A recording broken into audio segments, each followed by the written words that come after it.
Papo de quebrada. Salve, salve! Estamos iniciando nossas transmissões diretamente dos estúdios do Centro Cultural Vasco com mais um episódio do podcast Papo de Quebrada. E eu sou o Rica. Sou o Flávio Miranda. E hoje a gente está aqui com a educadora Juliana Costa. Tudo bem, irmã? Tudo ótimo, é um prazer imenso estar aqui com vocês. Vou aproveitar que, como vai passar no YouTube, fazer minha audiodescrição para pessoas com deficiência. Eu sou uma mulher negra, preta, com afropuff e utilizo um macacão cor crua e utilizo uma máscara branca. Show! Eu queria começar lendo o seu currículo, que é fascinante. A Juliana é mestre em ensino e processo formativo na Unesp, com temática da construção da identidade étnico-racial das meninas negras, possui graduação em pedagogia pela Universidade de São Paulo, pós-graduada em gestão pública na UFSCar, com temática nas políticas públicas afirmativas. Atuou como educadora na Universidade Estadual Paulista Júlio de Mesquita Filho. Atualmente exerce a função de escrevente no Tribunal de Justiça do Estado de São Paulo. É membro colaboradora do GT, do Núcleo Negro para Pesquisa e Extensão, NUP Rio Preto, vice-presidente do Conselho Afro-Municipal de Rio Preto na gestão 2019-2020, e os principais eixos temáticos de diversidade étnico-racial, educação antirracista, educação infantil e de gênero. Então, Ju, como que uma mulher negra no país que a gente vive conseguiu estudar tanto? Eu costumo dizer, geralmente quando eu vou dar uma palestra, que eu sou uma exceção da exceção. Eu não acredito nessa história de meritocracia. Então, para entender até um pouco como eu fui parar lá, os meus pais são professores, sempre foram professores da rede particular de ensino. Então, eu e meu irmão sempre fomos bolsistas e estudamos em boas escolas, né? E, consequentemente, essas boas escolas me prepararam para o vestibular de universidades públicas. E lá entrando, não saí mais. Na minha época, quando eu entrei na USP, não tinha ainda sistema de cotas. Estava sendo implementado em outras universidades. Por exemplo, na Unifesp estava começando a ser implementada. Então, o processo ainda era muito dificultoso para a negritude que queria entrar dentro da universidade, né? Para você ter uma ideia, quando eu fiz pedagogia, tinha eu e mais 2 pessoas negras numa turma de aproximadamente 40, 50 alunos. Então, eu costumo dizer que eu sou exceção da exceção em todo esse processo. E até foi muito bacana, recentemente eu fiz uma entrevista para um emprego e a pessoa ficou um pouco espantada com o currículo também, né? Imagino. Ela falou para mim assim, nossa, como você fez tanta coisa, quanto você tem tanta qualificação. E aí eu percebo que realmente eu sou um recorte, se for pensar em termos acadêmicos, em mestrado, em doutorado. A última pesquisa que eu fiz, mulheres negras que eu vi, mulheres negras eram aproximadamente 3 a 4% como mestres e doutoras. Então, é uma exceção da exceção mesmo. Num país de maioria negra. Né? Num país de maioria negra. Ju, diante do seu currículo, né, o que é ser educadora atualmente? Eu acredito muito que os processos de educação, eles não acontecem apenas no ambiente escolar. E, especificamente para a periferia, eu acho muito importante que a gente sempre frise isso, né? Porque a gente acredita... Nós temos o hábito de falar que a educação só acontece na escola quando não é verdade, né? Os processos educativos, eles acontecem no ambiente familiar, em ambientes culturais. Então, para mim, ser educadora contempla tudo isso. Não apenas, né? Ou somente ter um diploma de pedagogo. Mas entender a sua responsabilidade perante ao ensino e a aprendizagem, né? Porque é uma troca. Eu sei algumas coisas, os meus aluninhos, por menor que sejam, eles também têm coisas para me ensinar, são vivências muito diferentes. Então, hoje, ser educador é entender esse processo de troca, né? Principalmente no país que a gente está, né? Principalmente no país que a gente está. No momento que o país se encontra. E eu acho que também, principalmente diante das mídias, né? Hoje a nossa troca de informação é muito maior.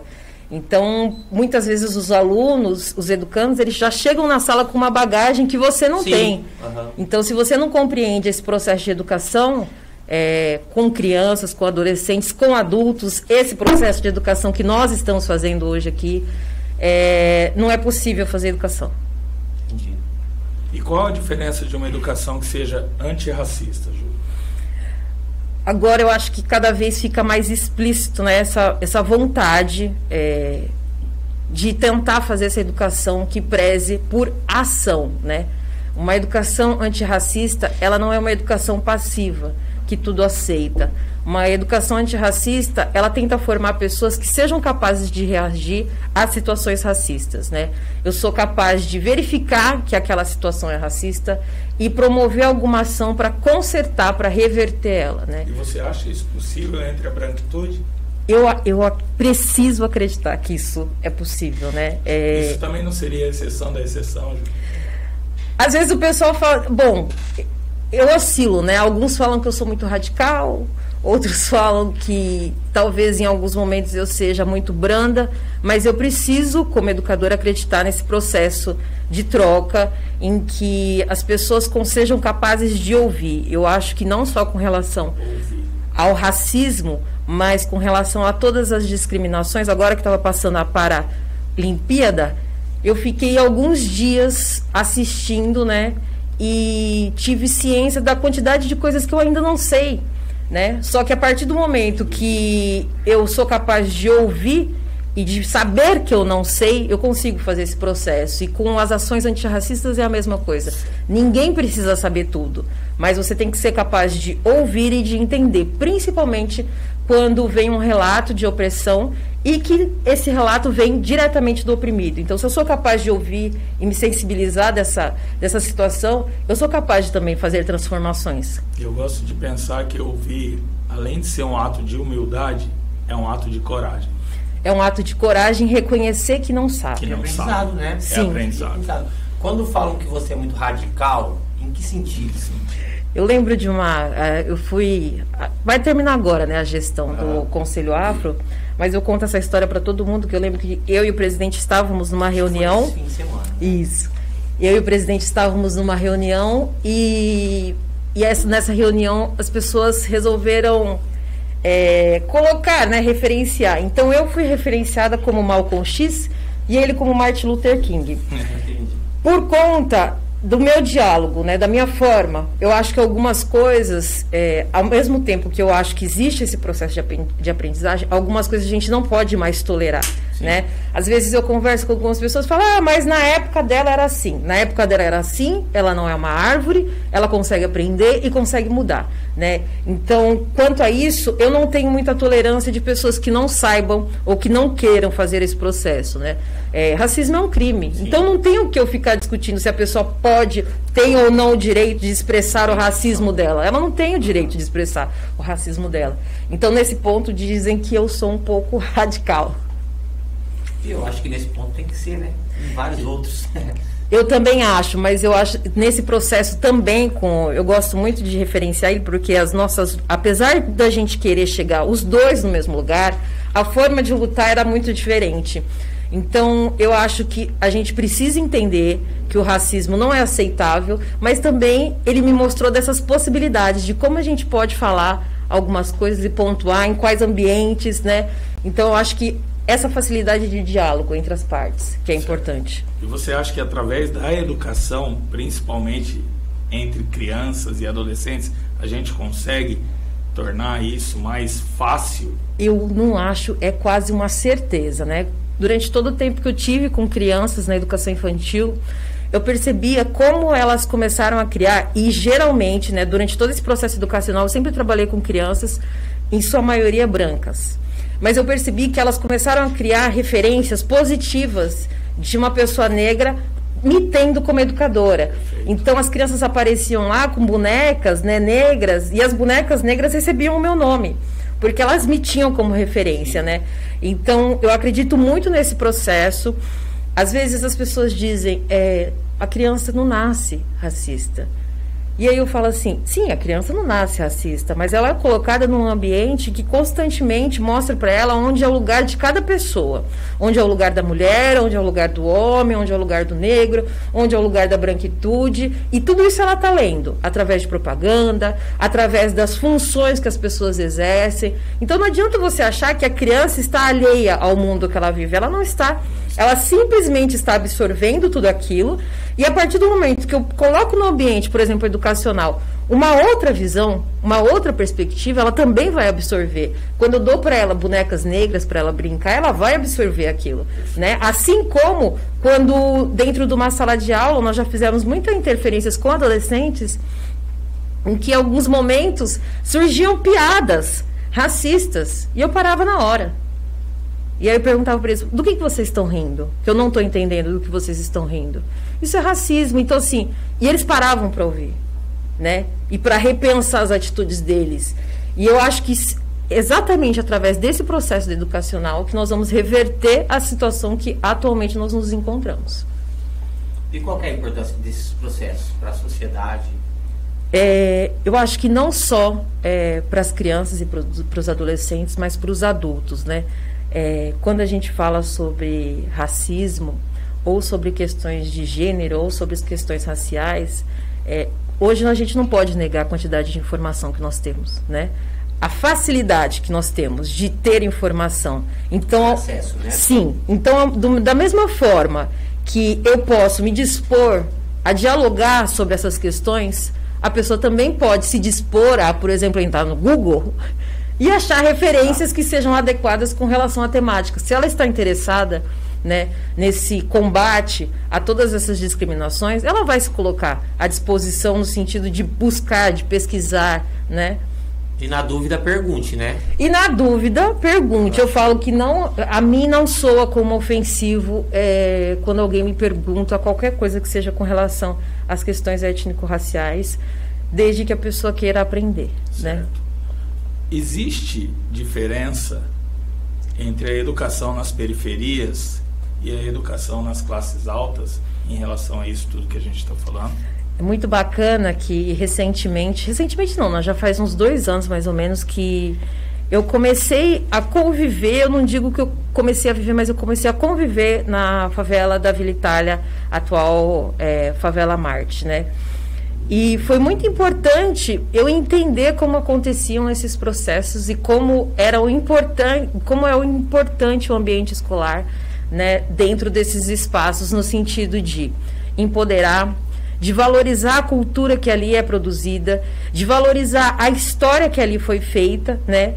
Então, eu passei por um processo e passo lá por um processo formativo que eu não tive e que é feita por uma pessoa que é o seu bem-vindo, que é o líder do lado comunitário, que todo dia me ensina, Juliana, na periferia, na favela, não funciona assim.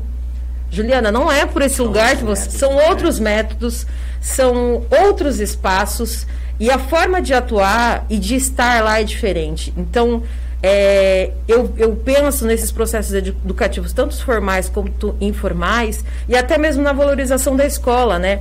Então, por exemplo, na educação de jovens e adultos, num dia que eu fui dar aula lá na favela, a gente estava muito instigado porque que os adultos não estavam querendo ir. Porque pra gente, que sempre teve acesso à educação de qualidade, escolas com carteiras inteiras, com lousas inteiras, com professores frequentes, é fácil você ir, com ar-condicionado. E aí alguns adultos começaram a me contar que eles apanhavam na escola, que eles eram ridicularizados. Então, foi um momento que eu parei para conversar com as professoras. Falei, vocês teriam vontade de continuar estudando, sendo que a experiência de vocês anterior foi de um ambiente totalmente... violento. Exatamente. E aí, essas professoras falaram, não. Falei, então é isso que a gente precisa fazer. Nós precisamos reverter a visão que eles têm de espaço escolar. E trazer para esse espaço escolar que nós estamos criando, esse espaço de educação não formal, que o formal a gente considera como a escola, né? Trazer afeto. Eu acredito muito no afeto. E foi assim que a gente... É assim que a gente tem levado, sabe? De conversar não só sobre as necessidades educacionais, mas físicas, mentais, emocionais, para conseguir construir um espaço que seja bacana de estar, que eu queira ir. Sim. Dá pra quem te conhece, sabe do seu corre, assim, percebe do seu envolvimento ali, né? Tipo, e aí já passou da sala, né? Ultrapassou. Você quer falar um pouco sobre isso? Qual que é a sua participação além da sala ali, naquele espaço? Que eu acho que é extremamente importante. Eu comecei lá, na verdade, numa marcha que teve, a Marcha da Periferia, e a minha ideia, na verdade, era só ajudar a fazer uma galinhada que eles fazem depois da marcha. Isso, acho que uns 2 anos atrás, lá fiquei. Quando veio a pandemia, as crianças começaram a ficar sem escola. E ninguém pensou nessas crianças. Só que 2 professoras da Unesp pensaram nessas crianças. E elas falaram, não, nós vamos lá, nós vamos com máscara, vamos tentar fazer o distanciamento social e vamos dar aula para essas crianças. Só que antes era um barracão, literalmente, não tinha alvenaria, né? E aí eu falei, gente, e se a gente fizer um projeto arquitetônico mesmo e começar a fundos para construir a escola? O negócio vai se movimentar. E é muito interessante perceber como as pessoas se sensibilizam esse processo de doação, quando elas se sensibilizam quando a história é com criança e com educação. E funcionou. Nós fizemos, chamei uma amiga arquiteta, ela fez o projeto, e aí eu pensei, gente, agora, como que a gente faz para arrecadar tanto tijolo, tanta tinta, a gente vai ter que construir o barracão.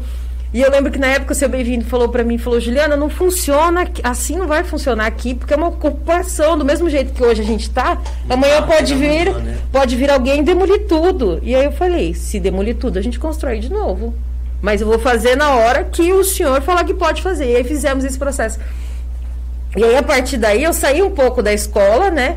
Mas a minha intenção lá sempre é fortalecer esses processos, de que as famílias, as crianças, os adultos entendam a importância da escola, que aquele espaço seja um espaço de reafirmação dessa educação, para que eles possam ir para outra escola, né, para a escola formal, e de alguma forma dominar aquele espaço. E o que é dominar aquele espaço? Esse espaço é nosso, é um espaço público, e nós vamos fazer essa escola do modo que nós precisamos que ela exista, né? Teoricamente, todas as escolas precisam ter essa formação da comunidade. Então, não tem só a formação do que a gente chama de currículo feito por professor. Em todas as escolas, quer públicas ou particulares, os planos pedagógicos precisam contemplar a comunidade do entorno. E a partir do momento que essa comunidade sabe, né, e abraça, ela vai cuidar, ela vai participar desse processo de escolha das temáticas, né? Por que eu tenho que estudar a cultura europeia lá na periferia, sendo que o que eu vivi e tudo que eu fui e minha família me deu é sobre a cultura afro-brasileira? Ou sobre a cultura indígena? Por que a gente tem tão pouco, né? Então, a partir do momento que a gente pensa nesses processos e pensa na construção desses espaços de modo comunitário, é possível acontecer uma mudança. Então, hoje, dentro da favela, a minha intenção é essa, fortalecer lá dentro, junto com quem já está lá, junto com quem começou aquela escola, fortalecer a ideia do que é aquele espaço escolar, para que eles consigam sair de lá, dessa favela, e falar, não, essa é outra escola aqui, que é a escola que o governo tem a obrigação de me oferecer, ela também precisa ter a minha cara. Então, eu acho legal, assim, a importância da pessoa que está à frente, no caso você, por exemplo, né, de entender também, né, quem são eles, não chegar assim, querendo impor algo, né? É um processo de construção que vai juntar todo mundo ali, né? O saber ouvir, né? Isso, exatamente. Mas isso eu aprendi, assim, friso sempre com o senhor Bem-vindo. E todo dia ele falava, Juliana, não é assim, Juliana... Mas é o que você falou no começo, né? Estar aberto a ouvir, a entender, a aprender. E de tomar, assim, muita chapuletada, porque ele falava do mesmo jeito que ele falava, ele chamava atenção. Não, aqui você não vai fazer desse jeito, aqui não é a sua casa. As pessoas... Tem uma frase que diz, né? Você precisa pisar devagar no lugar onde não é sua casa. Onde não é sua casa, você não pede licença para entrar. Por que na favela você chega querendo mandar ou fazer do jeito que você acha? Esse pensamento, né, de colonizador. Eu sei, sim, e aí eu vou implementar o que eu sei aqui porque é o que precisa. E não. O que você sabe é o que você sabe. O que a favela quer, precisa e vai fazer já são outros 500. E você sentiu alguma resistência da comunidade? Nunca senti resistência. A comunidade, assim, ela sempre está muito aberta para receber as pessoas, as ações que acontecem lá, de construir. É muito bacana que 2 meninas assumiram a biblioteca e é muito legal ver o processo que elas fizeram, porque elas fizeram junto, né? E é o que a gente sempre fez. Então, como que elas fizeram? Começaram a chamar os moradores. Você não quer tomar conta da biblioteca? Eu vou te ensinar a catalogar os livros. Eu vou te ensinar como que retira. E isso despertou também em alguns moradores o interesse com a leitura né? e com a administração daquele espaço. Então, é esse fazer junto, mas tem sido, eu acho que um processo para mim muito importante, porque eu descobri que o que eu sabia talvez não fosse tão aplicável lá quanto eu achava que fosse, sabe? Sim, perfeito. E esse trabalho coletivo, esse envolvimento das famílias é extremamente importante e facilita muito mais o processo. Sim, e eu gosto muito de falar que lá é um trabalho coletivo. Quando as pessoas chegam e falam assim, não, porque esse espaço foi feito por fulano, esse espaço foi feito por Beltrano. Esse espaço não foi feito por ninguém. Esse espaço foi feito pelas pessoas que lá estão, que ocuparam aquele lugar, que não conseguiram aquele lugar de graça, porque tem pessoas que têm, né? Foi com muita luta, tem pessoas que têm resquícios físicos de enfrentamento. Então, assim, foi com muita luta que eles fizeram todo aquele espaço. Não tem como alguém chegar lá e falar assim, fui eu que fiz. Eu tive a grande ideia, é meu, e a partir de agora eu vou batizar isso daqui com outro nome. Não, não funciona assim. Entendi. Meu, assim, tem alguma coisa que, vamos supor, alguém que queira ajudar, se você quiser fazer algum pedido, alguma coisa para aquele espaço, eu acho importante. Você falou de biblioteca, de repente doação de livros, entendeu? Alguém que tem alguma atividade, por exemplo, dança, capoeira, alguma coisa que seja importante para somar nesse... Eu queria falar duas coisas com relação a isso, Rica, sobre somar. Primeiro, que quando nós começamos essa movimentação, por exemplo, da biblioteca, nós fizemos um chamamento para as pessoas doarem livros. Sim. E o que mais chegou lá foram livros rasgados, sem capa, faltando página, apostila. E o que a gente queria, que eram livros... Nós passamos 2 dias para limpar tudo que tinha de entulho lá, que foi doado, né? Então, quando as pessoas falam para mim, Ju, como que eu faço? Eu mando direto o telefone do seu bem-vindo, ao falar com ele. Direto sabe com por quê? Não adianta você querer fazer alguma coisa se você não conhece lá, né? Se você não conhece as demandas, se você não sabe como as pessoas vivem, porque aí você tem uma perspectiva, por exemplo, vamos doar alimento, vamos fazer arrecadação de alimento. Você sabe se aquela galera precisa de alimento? Se está faltando lá Eles mesmo? sabem quais são as prioridades, né? Eles sabem. Só que como que você vai saber quais são as prioridades? E ouvindo. Então, quando alguém fala, eu falo, não, vai lá. Você vai ser bem, conhece o espaço, pisa lá, sabe? Entendi. Sabe o que saiba o que está acontecendo lá. E aí você vai saber como ajudar também. Show. Saindo um pouco desse tema e voltando para as universidades, você acredita que as universidades são espaços para a negritude? Flávio, eu particularmente sofri muito durante todo o meu processo estando dentro da universidade e diariamente tendo que reafirmar para mim e tendo que conversar com outras mulheres negras para continuar com essa reafirmação de que aquele espaço era para mim. Todo dia aquele espaço falava que ele não servia para mim, que eu não deveria estar lá, ainda mais sendo uma mulher, sendo preta, sendo mãe. Durante muitos dias que eu tinha reunião, que eu precisava, e nesse ponto eu agradeço muito a minha orientadora, porque ela sempre falava assim, não, traz a sua filha. Usualmente essa universidade ela não é receptiva assim, de compreender as demandas de uma mulher preta, mãe, solo.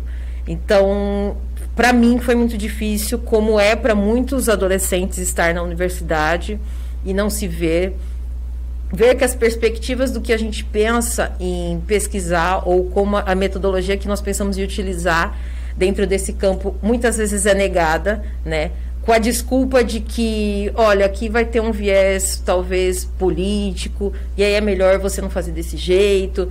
Então, eu continuo achando que a universidade, apesar de agora com a implementação, né, de sistema de cotas estar melhorando, ela ainda não é um ambiente propício para a negritude estar e ficar. Ela não é receptiva, né? Ela nega diariamente a nossa identidade. Sem dúvida. E como valorizar a educação dentro do movimento negro, para que cada vez mais negros busquem a universidade? Durante o processo de formação do movimento negro, a gente vai ver, inclusive, que a pauta da educação sempre foi uma pauta muito importante e ainda é. Sempre o movimento negro falou que a gente só conseguiria quebrar essas desigualdades através da educação. Então, antigamente, quando começaram a sair os primeiros jornais do movimento negro, vinha escrito, pais, matriculem os seus filhos na escola, ainda que seja proibido, né? Ainda que aquele espaço não seja bom para vocês. E hoje continua Tanto que a Lei 10.639 é um reflexo disso, dessa valorização do movimento negro, de que a escola precisa ser um ambiente nosso também, nosso e por nós. A maioria dos negros, dos jovens e das crianças negras saem da escola por quê? Qual que é o motivo da evasão? Precisam trabalhar. Outro, não tem interesse na escola. Só que como que você vai ter interesse num espaço que constantemente nega a sua existência? Exato. Então, isso é muito importante de entender, que no movimento negro sempre teve essa pauta sempre foi muito importante para a gente, sempre foi muito valorizada, e é isso que eu acredito também, que é só através dessa educação que a gente vai ser capaz de transformar qualquer coisa e mudar essa pirâmide social. Isso é difícil quando a gente ouve de um ministro do atual governo que as universidades não são para pobres. Então, como que a gente pode trabalhar fortemente e continuar lutando contra esse tipo de pensamento? E assim, infelizmente, a frase dele é uma frase, assim, infeliz, mas é a realidade. Ele descreve a realidade. É uma né? realidade. Então, mas, por exemplo, dentro da favela, eu não vejo ainda muitos jovens sonhando em entrar na universidade, em querer estar na universidade. Para quê? Né? Se aquele espaço constantemente me cospe para fora dele. Só que eu acredito também nessa construção desse espaço, dessa reconstrução da universidade. Até porque, né, Ju, na favela ou nas periferias, a gente não pensa no futuro. A gente é imediatista, a gente quer comer à noite. Né? É o hoje. Então a gente precisa pensar em alternativas mais fáceis da gente conseguir dinheiro. Mas eu converso isso também com o pessoal sobre esses sonhos, né? Na administração tem uma pirâmide que chama pirâmide de Maslow. Uhum. E quando as pessoas começam a falar muito, mas fulano não tem interesse, eu falo assim, já que você quer ser capitalista, vai lá estudar administração, e ele vai falar que a primeira coisa que a pessoa tenta fazer é sobreviver. Então, ela primeiro vai querer comer, estar em segurança, para depois ela pensar em outras questões, né? Como ascensão e até mesmo afeto. Então, se você não constrói essa base do mínimo, né, que é estar bem, estar com saúde, estar seguro, como que eu vou almejar qualquer outra coisa? Porra, eu saí lá do outro lado.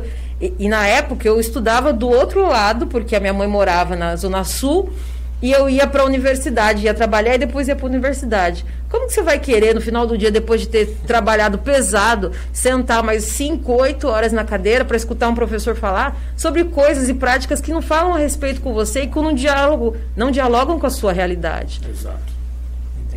Nem com a sua cultura, nem com a sua história, né? Vamos falar dos nossos patrocinadores. O que tem aí para nós? Portal Via de Fatos. Esse episódio vai ao ar às quintas-feiras, né? Às 20 horas, pelo canal do YouTube Via de Fatos. Centro Cultural Vasco, que é o nosso parceiro aqui, que cede toda a estrutura pra gente. Manos Caps, que apoia todos os nossos episódios e também é o meu patrocinador pessoal. Lacancha, nosso parceiro Flávio Miranda, falou que ia ter uma bebida para nós aqui, não tem. Espaço Amarelo, da nossa querida Luciana Pequim. E Vidro R, do Rafa. Juliana, todo episódio a gente tem uma pergunta do patrocinador. E a desse episódio é do Espaço Amarelo. Essa é a fala do nosso atual governo, né? Relacionada à educação. Em vez de simplesmente jogá-los dentro de uma sala de aula pelo inclusivismo, nós vamos criar salas especiais, né? Foi a fala recente aí. Este nome dado por ele, inclusivismo, é uma palavra que não denota a inclusão, e sim uma crítica a todo esse sistema. Na sua visão, o que mais pode dar de errado caso essa ideia se transforme em realidade? O que você acha? Nossa, esse é um debate assim muito profundo, principalmente porque nós não chegamos num estágio, né, em que realmente aconteça uma integração dentro do espaço escolar entre todas as diferenças e diversidades, né? Então, eu ainda sinto que eles estão descrevendo a nossa realidade, projetando uma pior, né? No sentido de realmente, não, nós vamos separar. Só que assim, como que eu consigo conviver com o outro? Tem uma frase que todo mundo usa, né, que fala assim, somos todos iguais. E eu costumo dizer assim, eu não quero ser igual a ninguém. Eu não quero ser igual a ninguém, eu quero ser diferente e ter essa minha diferença respeitada, minha existência respeitada. Só que a partir do momento, e veja que interessante, por exemplo, quando a gente estuda identidade, a gente descobre que eu só posso me construir, eu só posso saber quem eu sou, se eu convivo com outro e que esse outro é diferente do que eu sou. Porque aí eu me identifico, vou me identificar com o que seja igual a mim. Uma outra mulher negra que tem uma vida parecida. E eu vejo que existe um outro que não é igual a mim, que é um homem. E é a partir dessa convivência que eu me identifico, que eu sei quem eu sou. A partir do momento que eu não dou para as crianças a oportunidade de conhecer e de conviver com pessoas que sejam diferentes do que elas são, em todos os aspectos, como será que eu vou me construir identitariamente, né? Então, esses processos educacionais, a escola e todos esses ambientes, eles não são baseados apenas no currículo. Todas essas relações interpessoais que acontecem dentro da escola, eles também são importantes para a formação. A escola não tem um caráter apenas conteudista. Teoricamente, a escola deveria nos formar para conviver em sociedade. E conviver em sociedade é conviver com todos. E não começar a delimitar espaços onde cada um tenha que conviver com o seu igual. Historicamente, e você já citou isso, a gente sempre valorizou uma cultura europeia, né?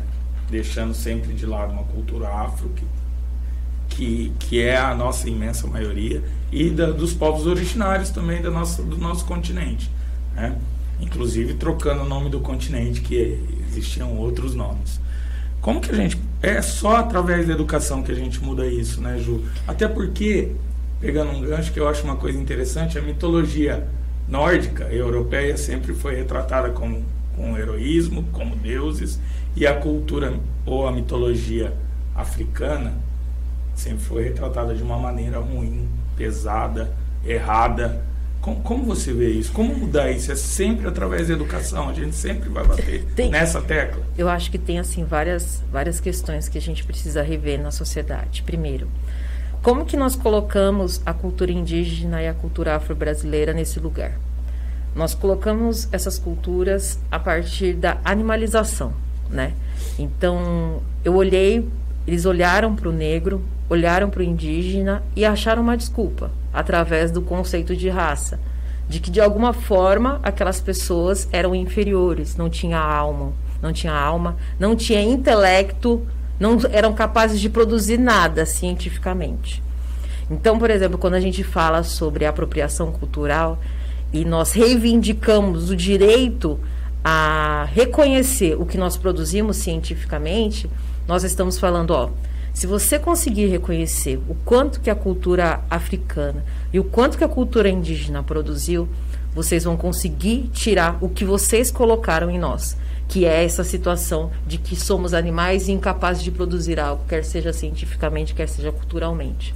Então, tem umas discussões que elas acabam se esvaziando socialmente porque as pessoas não entendem o significado, né? Quando, por exemplo, eu estou falando sobre o lugar de fala, eu estou falando que o Flávio, como homem, ele não pode conversar sobre questões raciais? Não. Eu estou falando que a minha perspectiva de vida, da onde a minha fala sai, o lugar da onde a minha fala sai, ela acarreta consequências na minha fala, no meu discurso. Isso quer dizer que o fato de eu ser mulher negra necessariamente me traz uma consciência racial? Não necessariamente também. A exemplo do Holiday, né? Então, quando a gente pensa nesses termos, nessa construção social, nesses processos educativos e na ressignificação, né, de tudo que foi produzido. Só recentemente, estando na universidade, que eu fui descobrir o quanto que a África tinha trazido para o Brasil, né, da sua diversidade. De hoje a gente tem que ficar frisando que a África não é um país, que é um continente, né, com diversos países, e que essa divisão desses países não foi feita por quem lá estava, né? E, consequentemente, separou muitos agrupamentos culturais por conta de disputa de terra. Ou então, quando eu chego aqui no Brasil e reconheço os povos originários, reconheço a luta que hoje está sendo travada, né, pelo direito de terra deles. Essa terra sempre foi deles. E como é absurdo hoje eles terem que ir fazer protesto para reivindicar algo que sempre foi deles. O Brasil é terra indígena. Exatamente. O Então, Pindorama. então tem o processo educacional, tem o processo político também, que é muito importante para reverter todas essas situações. Perfeito. Falando em processo político, hoje o percentual de negros na política é pequeno. Negro não vota em negro, Ju? Olha, Porque esse tem negro... a imensa maioria da população, não é imensa, mas a maioria da população brasileira é negra. Negro não vota em negro? Negro vota em negro, só que o negro consegue chegar nesses cargos. Dentro dos partidos políticos existe uma estrutura para valorizar a imagem dessas pessoas que querem se candidatar e que querem estar lá. Se os partidos não construírem essa estrutura, e não estou falando de construir um totem, né? Do sentido de, olha, nós temos um candidato negro, nós temos um candidato indígena, nós temos uma candidata mulher. Não, eu estou falando de construir, de dar espaço para essas vozes e de dentro dos partidos acontecer esse diálogo sobre todas essas questões raciais que se interceptam, né? Porque tudo isso vai acontecendo junto. Então, quando eu consigo entender que as pautas são múltiplas, né? E construir esse espaço, não só para que essas pessoas estejam lá conversando sobre questões políticas, mas que também as pautas delas sejam valorizadas, aí é capaz também de a gente conseguir minimamente andar. Então, quando você me pergunta assim, negro não vota? Negro vota, mas o negro chega lá? O negro consegue se candidatar? Ele consegue construir esse espaço? Ele tem a possibilidade de falar sobre as pautas dele? Porque ainda hoje a gente está ouvindo gente falando que é tudo mimimi, né? Exatamente. E como que você chega lá? Né? E como que você chega lá com tanta gente te bombardeando diariamente de que é vitimismo, de que não precisa de sistema de cotas, de que não precisa falar sobre negritude dentro do ambiente escolar, que orixá e que Exu é diabo. Então, assim, se a gente não conseguir contemplar e reestruturar todas essas falas e esses diálogos racistas, fica difícil. Aí, realmente, negro não vai votar em negro, porque negro não vai nem chegar lá. Exato. Reflexo também é a atual Câmara Municipal que a gente tem, né? Terrível. Vergonha, né? Terrível. Quando você Vergonha. pensa em diversidade e as pessoas se recusam a ter um espaço para falar sobre diversidade, é porque a coisa está muito séria, né? Exato. E é algo assim tão, para mim me soa assim tão óbvio. Como que eu posso assinar um repúdio, por exemplo, que seja a uma propaganda que fale sobre diferentes formas de se amar, de se construir uma família, né? Então, assim, isso já está muito atrasado. Então, quando pessoas lutam para construir esses espaços, para nós conversarmos sobre essa diversidade, para a gente conversar sobre os direitos a essa diversidade, e esse espaço é negado. Essas pessoas não podem nem falar. Enfim, tem alguma coisa que a gente deixou para trás? Você quer falar alguma coisa que a gente não perguntou? Não, eu acho que a gente contemplou, conseguiu conversar bastante, né? Não só, eu acho que hoje eu tento entender que não é só apenas sobre pautas antirracistas, né? Quando eu falo sobre... Vamos falar sobre a negritude. É uma tentativa também de chamar a sociedade para entender todas as outras coisas com as quais a gente não conversa, né? Sobre o espaço da mulher... Sim. Sobre sexualidade, sobre a questão indígena, sobre o lugar, né, e o espaço que hoje não tem sido construído para pessoas com deficiência. Então, a minha pauta talvez ela seja pequena no sentido da gente entender toda essa diversidade. Mas vir aqui é uma forma também de reafirmar que a gente precisa conversar mais, que a gente precisa ter mais dúvida e menos certeza sobre essa vida, que a gente precisa estar aberto, que a gente precisa fazer uma troca, que esses espaços precisam acontecer de educação formal e de educação não formal. Sim, e eu vejo evolução, eu vejo dentro da minha casa. A gente sempre teve atitudes racistas. Não pode ser hipócrita de falar, não, eu nunca fui racista. Já fui com uma piada, com uma brincadeira, com uma ação, com um olhar... Né? Com pensamento. Com pensamento. É. E eu já vejo uma diferença muito grande nos meus filhos que têm entre 20 e 16 anos. E vejo uma diferença ainda maior entre as meninas pequenas. Que eu vejo que elas realmente vão crescer dentro de um ambiente totalmente antirracista. Então eu quero acreditar, eu quero ter esperança que a gente vai viver numa sociedade melhor, apesar do atual governo. Apesar do pensamento atual que existe. Eu acho que nós estamos plantando sementinhas, sabe, Flávio? Essa semana eu fui levar minha filha para a escola, fui deixar ela na porta porque eu troco carona com uma outra mãe. E aí essa mãe chegou falando, eu fiquei muito emocionada, porque me remeteu muito à minha infância, e ela chegou e falou assim, o filho dela chama Gabriel, falou, Ju, o Gá falou que a Maia é a menina mais linda da escola. E eu lembrei de tudo que eu vivi na minha escola, porque a menina negra nunca é a menina bonita, né? E nisso eu não estou falando de antecipação de relações afetivas na infância. Eu estou falando sobre o lugar da beleza, de eu reconhecer no outro traços que sejam tão belos quanto o meu. E aí eu lembro que na hora eu falei, ai, que lindo. E ela falou, mas eu falei para ele falar para ela, porque é importante a gente sentir as coisas boas, mas acima de tudo é importante a gente falar as coisas boas. Então eu acredito sim que a gente está devagarzinho, mas está andando. A Helena fazia bobs na cabeça porque ela queria que o cabelo dela ficasse igual ao da Maia. E eu achava isso fantástico. São processos, mas esses processos eles só são possíveis quando a gente propicia eles. O resto da sociedade está negando todos esses espaços. A gente tem visto aqui todos esses espaços de diálogo, mas a gente faz uma prática diferente, antirracista, antifascista. A gente caminha no sentido contrário de toda essa negação de existência. E a gente vai continuar lutando por isso. Com certeza. Quando a gente falou de espaços de aprendizado, a gente teve essa ideia justamente por isso, né, Flávio? Exato. É o aprendizado pra gente e, de repente, a gente teve a ideia por quê? Porque através de nós, essa ideia possa chegar a outras pessoas, entendeu? Que não são envolvidas com alguns assuntos, que a ideia não chega, né? De repente, de determinadas pessoas. Então a gente falou, vamos fazer e trazer pessoas pra gente aprender junto e para que eles possam se reverberar e mais pessoas tenham acesso, né? Rica, mas foi muito bacana, tava até comentando com vocês antes de a gente começar a gravação, né, que o primeiro que eu assisti foi do delegado, e aí eu pensei assim, sentei e falei assim, eu não acredito, cara, que eles pegaram um delegado pra conversar no papo de quebrado, o que eles querem? Eu falei, não, mas eu pago pra ver, né? Mas então, aí, a gente recebeu muita mensagem assim, né, mano? Tipo, mano, vocês vão conversar com o delegado, vocês estão tirando, e não sei o que. Não, a gente vai conversar. Por que não vamos conversar? Por que não vamos conversar? Isso, exato. E aí foi, mas eu acho que foi um processo. Aí vocês começaram a contar logo no começo, né? Por que nós não vamos conversar? E aí foi a hora que eu parei, por que eu não vou ouvir? Exatamente. Eu não sei o que ele tem pra falar. Eu já sei tudo sobre o que ele tem pra falar. Exatamente. E foi assim um murro na minha cara de entender que tem pessoas que estão construindo processos muito diferentes do que tem sido implementado, né? E que é um respiro de esperança, sabe? Eu vi ele foi um respiro de esperança, de entender, não, Juliana, não tá tão ruim assim. Eu acho que a partir do momento que a gente tá aberto pro novo, a gente vai tomar esse soco na cara sempre, né? Porque você tá meio que... Quebra um monte de paradigma, né? Exatamente. Você vê, e tudo eu acho que acaba na educação.